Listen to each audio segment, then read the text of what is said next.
रामलाल नाम का एक किसान था। वह बहुत गरीब था। रामलाल की पत्नी ने उससे कहा कि उनके पास थोड़ा सा खाना है। क्या हुआ अगर मैं बाहर जाऊं और कुछ ऐसा काम करूं जिससे हमारे परिवार को मदद मिल सके? ऐसी बात मत करो, तुम्हारी बातें मुझे दुख पहुंचाती हैं। आप इतना क्यों सोच रहे हैं? मैं भी अपने परिवार और बच्चों के लिए सोच रहा हूं। मैं नहीं चाहता कि मेरी पत्नी किसी और के लिए काम करे। रामलाल इस बात पर गहरी सोच में था कि वह अपने बच्चों को पूरा खाना भी नहीं दे सकता। जब रामलाल ने किसी से अपने खेत में पानी देकर मदद करने को कहा तो लोग पैसे मांगते हैं और रामलाल के पास पैसे नहीं होते।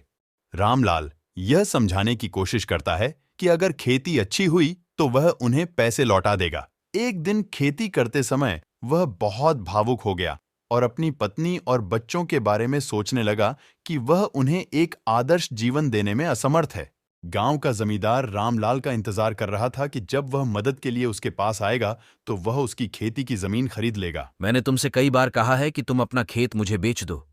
आप मुझे अपना खेत बेचने के लिए अच्छी रकम देंगे, लेकिन एक दिन पैसा खत्म हो जाएगा, उसके बाद मैं क्या करूंगा?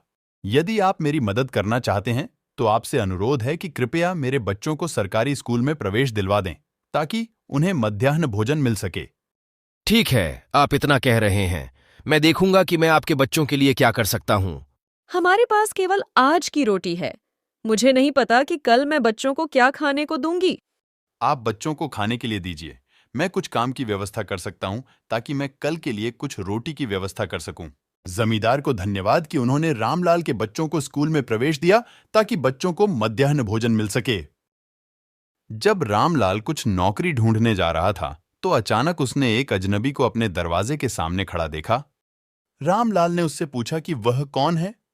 यह सवाल पूछकर आपने मुझे ठेस पहुंचाई है। आप अपने बचपन के दोस्तों को नहीं पहचान सकते। वह कोई और नहीं बल्कि रामलाल के बचपन के दोस्त गोविंद थे। रामलाल रोने लगा और उसे गले लगा लिया। अब वह उसे पहचानता है। वह कोई और नहीं बल्कि रामलाल के बचपन के दोस्त गोविंद थे। मैंने उसे कभी नहीं देखा। आपको नमस्कार बहन, मैं आपको बताता हूं मैं कौन हूं। मैं आपका पति बचपन का दोस्त गोविंद हूं। ठीक है, ठीक है। तुम उसके बचपन के दोस्त हो गोविंद। मैंने तुम्हारे बारे में बहुत सुना है। जब गोविंद रामलाल के घर के अंदर आया तो उसे बहुत दुख हुआ कि रामलाल कितना कष्ट में अपना जीवन व्यतीत कर रहा है। ये क्या है रामलाल, घर के हालात देखो। मैं क्या कर सकता हूं मेरे दोस्त, मेरी हालत बहुत खराब है। मैं अपने खेत में खेती नहीं कर सकता और न ही मेरे पास पैसे हैं। गोविंद ने बताया कि वह और उसकी पत्नी कृषि प्रोफेसर हैं और वह अपने खेत में रामलाल की मदद कर सकते हैं। गोविंद की मदद से रामलाल ने अपने खेत के लिए नए प्रकार के उर्वरक बीज खरीदे और जल्द ही रामलाल को परिणाम मिलना शुरू हो गया। गोविंद की मदद से रामलाल ने अपने खेत के लिए नए प्रकार के उर्वरक बीज खरीदे और जल्द ही रामलाल को परिणाम मिलना शुरू हो गया। 2 महीने के बाद रामलाल का खेत पूरी तरह से सब्जियों से उग गया और रामलाल ने अपनी सब्जियां बाजार में बेचनी शुरू कर दीं और उन्हें अच्छा मुनाफा हुआ।